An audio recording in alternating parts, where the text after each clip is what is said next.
appreciate the Chief of Army Staff for his eventual presence today and with his team. That is a good one. I would like to refer to his speech while here and draw attention to the fact that this is the house of the Nigerian people. Everybody in this country works for the Nigerian people if you are in authority, any position of authority. And elected officials are those who speak for the 200 million or more Nigerians. So when we speak or when we ask questions, the entire Nigerian people are asking. That is what the House of Representatives is doing. So when you are summoned, when you are asked a question, it's the Nigerian people. If we have that perspective, we will be able to respond better, knowing that we owe allegiance to the people. Sovereignty belongs to the people. So when the people speaks, we listen to what the people say. The explanation of absence all along is understandable, knowing the security situation in the country. And knowing that your position demands a lot of your time going around. And then the fact that we're partners in progress, the House and the security agencies. This 9th House of Representatives have done a lot for security of this country, not only in budgetary provisions, but have made every provision, legislative provisions available for security to be well taken care of in this country. So one would have expected that today that you are able to make this, honor this invitation, there would have been something that sounds like an apology for not being able to make it all along. What we have gotten is an explanation. Mr. Chairman, I worry that this is a deal with the Nigerian people, and the Nigerian people must be treated with some respect, with some idea that these are my employers, not the House of Representatives as indicated by the man speaking or the people currently in office, but by the fact that the House symbolizes the Nigerian people. And the Chief of Army Staff is doing this job for the Nigerian people. So I would ask that the Chief of Army Staff address the House on that issue again. Perhaps address the Nigerian people. Some measure of some apology, not just an explanation, will do. We are serving the people. And I think that is very much in order to be done. Mr. Chairman, I want to make that request. And the submission of documents, you mentioned that some came earlier and some are just arriving today. I also think that some measure of explanation on the delay needs to be also discussed. So submit, Mr. Chairman. Thank you very much. Mr. Chairman, just like the last speaker, Honourable says, we're partners in progress, and I believe so too. When you say I offered an explanation, it's as good as an apology. It only tells you the reason why I wasn't here, and the reasons are cogent enough. Even the blind man knows there are problems of internal security in Nigeria. So I think it suffices to explain to this Honourable House my apparent inability to be here when so demanded. I've had the opportunity, and here I am before you. I believe we'll continue to remain partners in progress. We'll continue to work for the Nigerian people. The way you work for the Nigerian people is the same way I equally work for the Nigerian people. I command the Nigerian army that is equally peopled by Nigerian representatives from everywhere you come from. Thank you. The Chief of Army Staff is here, and as customary to our parliamentary practice, letters were written, requests were made, and submissions were made by those that were invited. In this circumstance, it is the Chief of Army Staff who represents the Nigerian Army that is subject to the mandate we have as an ad hoc committee to investigate and review the purchase of arms, control of arms, ammunition, and related hardwares of military, paramilitary. It is commonly practiced here that while documents are submitted and the person who did the submission of this document stands before the committee, what you are expected to do now is to make a presentation of the submissions that you already made beforehand. Because members have read through the submissions, members may have questions. It is also possible that these submissions were made by somebody else, maybe not the Chief of Army Staff. But now that the Chief of Army Staff is here, he should speak to the documents as submitted by his office, telling us if he so wishes to read through the entire document, and if the committee is having the time, or if there is a need for an executive summary of the submission that is made. I think this is the point we are in this public hearing. When that is done, the members can now begin to throw questions as to areas they feel they need to know more, much more. So with the kind permission of the chairman and honorable members of this committee, I think the Chief of Army Staff at this point should speak to the presentation, make the presentation as to the document that is being submitted to this committee before we can now throw the needed questions. Thank you, honorable members. Honorable member, Chief of Army Staff, sir, please, you have the floor. If you have this submission with you, so that you can brief us on it. Before you, it is an executive summary. It is very self-explanatory to the extent that it has been periodized, because when you demanded for these reports, you stated specific period from which you wanted this report. You may wish to recall that the Chief of Army Staff took over mantle of leadership barely 2 months ago. The period for which you wanted this report, having been summarized in the executive summary, explains whatever details you will require. Issues of procurement that you so demand to get to know were done by specific individuals. I would rather prefer you call these individuals to better explain to you very specific issues.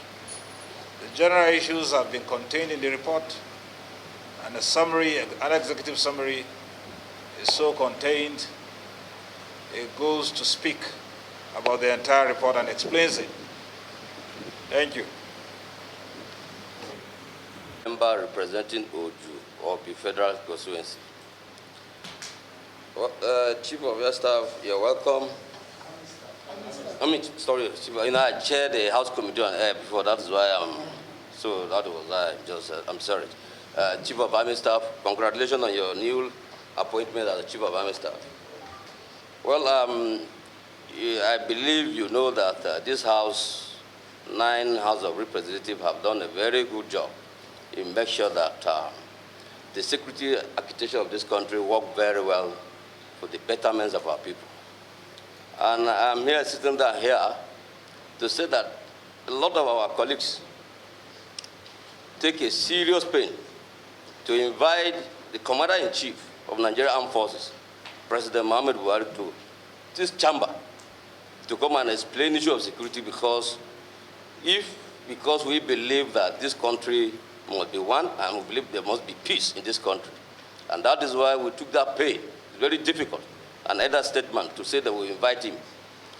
So, Chief of Army Staff, we have seen how you, in the theater of war, you command the theater. We saw it. Your appointment, we congratulate your appointment. That is the well-deserved appointment. But when the parliament call you, it should be civil. When the parliament call you, you should respect the parliament and address the issue within the parliament. We know that those individuals that were holding those positions were holding it under you, even under your predecessor. This is the command structure of Nigerian armed forces. There was no way you refer us to go and meet individuals that hold those positions. We should call you, we should ask you. Is when you ask you, then when you go back, you ask your command structure to ask them, what happened, what happened? And this parliament can even invite whoever that was holding the position before you. From 2015. From 2015, we can invite anybody. 2010. Whether he's still in the armed forces or he's outside, we can invite him. But for now, you are the point of call that this parliament will ask. And we have seen all the document here. It's before us.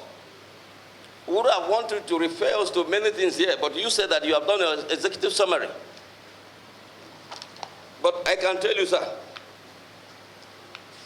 where in your paragraph here where you recommend that it is government to government. We know every procurement of the armed forces is government to government.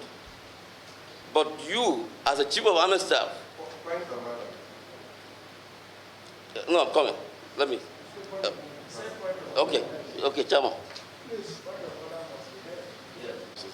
Mr. Speaker, my point of order is we cannot speak on this document. It's not before us. My colleague, Priye, raised an issue, a very sensitive issue, that the Chief of Staff should go through what they submitted to be sure that these documents came from his office and that he has to officially own it up before Nigerians, before we can speak on these documents. That's my point of order. Mr. Speaker, Mr. Chairman, we are all working for the progress of this country. The Chief of Army Staff has told us how he has been meeting people because of the security situation of this country. And this ad hoc committee was set up by the House also because of the security situation of this country. We are here to partner with them. We are here to partner with all necessary agencies that will make sure the situation is very calm. Security, Nigerians are protected and protected very well. Calling him, inviting him, is for him to come and tell us what he knows, his challenges. After all, at the end of our sittings and hearings, we are going to make a submission to the House. If they need more money, if the problem is for the House to appropriate more funds, Mr. Chairman, distinguished colleagues, we will do that. If the problem is the security, the personnel, we also know that. So I want the Chief of Staff to know that we are as important as those people he has been meeting. Because the people that are being killed are Nigerians. They are your brothers and sisters. They are also our brothers and sisters. Honourable colleague said it here. We are working for Nigerians. You are working for Nigerians. And all we are doing is to make sure that lives and properties are protected. I'm from Imo State. Just recently, something happened. Something terrible happened. And that's why all of us are crying. Every day people are killed. Every day banditry. Every time terrorism. And the House has set up in her wisdom to say, okay, let us look at these things. Is the problem the baba, or is the problem the barbing materials? That's what we want to know. If the problem is the baba, then we'll call the baba to say, this is the way to do it. If their materials are not okay, then we'll give them the necessary materials to work. On that note, I want to move, because it is also in this constitution. Mr. Chairman, if you permit me, the section 89 of our constitution says, for the purposes of any investigation, which of course what we are doing, under section 88 of this constitution, and subject to the provisions thereof, the Senate and the House of Representatives or any committee appointed in accordance with Section 65 of this Constitution, shall have power. A, to procure all such evidence, written or oral, direct or circumstantial, as it may think necessary or desirable, and to examine all persons as witnesses whose evidence may be material or relevant to the subject matter. B, to request such evidence to be given on oath. What he has presented, he has presented to us an evidence, but he has to own it up, and it has to be on oath. And Mr. Chairman, distinguished colleagues, it is not the chief of staff that will tell us how to do our job. It is wrong. You don't come and tell us, go and invite people. What you know, you tell us. We know our rules, we know the parliamentary rules, we know how we handle our things. Please, Mr. Chairman, I have just moved that he owns these documents. Look at them. The documents, the earlier one and this one, own it up, let him present it on oath, and then we can pick him on that. Thank you, sir. I would like our people, the press, to give us little time at this point. Mr. Chairman, why don't it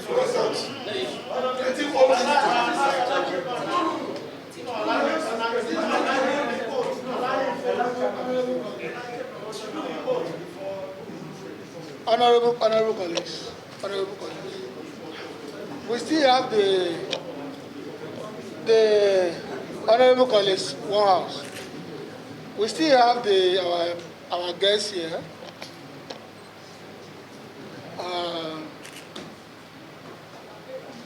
As I look at him, he's very civil. And as my colleague here said earlier, we are partner in progress. I think we just started to unveil this to you. But we still go far and go deeper than this. Please allow this to go. Our press, please just give us a little time. We should call you guys back. Yes, what is it?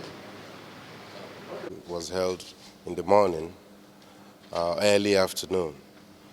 And this evening, the Nigerian army, ably led by the Chief of Army Staff, also met with the committee. And I want to assure Nigerians that we're on track. Everybody is concerned. The other time, we raised some concerns. But today, the Chief of Army Staff honored the invitation. And what we agreed today is that there are some documents. We have given him time. Since he was just appointed as the Chief of Staff, we said, let him take his time and then come up with the remaining documents. We also told the police, because what they brought to us today was just, the documents was just brought to us today, and we cannot speak on those documents. The members will have time to look at them so that we can pick up the questions. But we are all partners in progress, like I said during the meeting. All we want to know is where the problem is. If it's funds, if the problem to tackle the security situation of the country is funds, the National Assembly is there to appropriate more funds for them. And that's why we want them to come up. Even the Central Bank of Nigeria, up to now, has not shown. We've not seen them. What we hear is a communication, an informal communication of, okay, they will come on Friday. But we expect them to write us officially. And we have informally, too, told them to, well, we have given you up to Monday. You know the procedure. We've issued out the summon, and we know the next line of action when they refuse to honor the summon. But what we have just done is that the work has kick-started, and we are doing very well. By tomorrow, more agencies will come. We must get to the root of these problems. I assure you that. And we'll be open to Nigerians so that they will know what is really happening with our security architecture of this country. Thank you very much.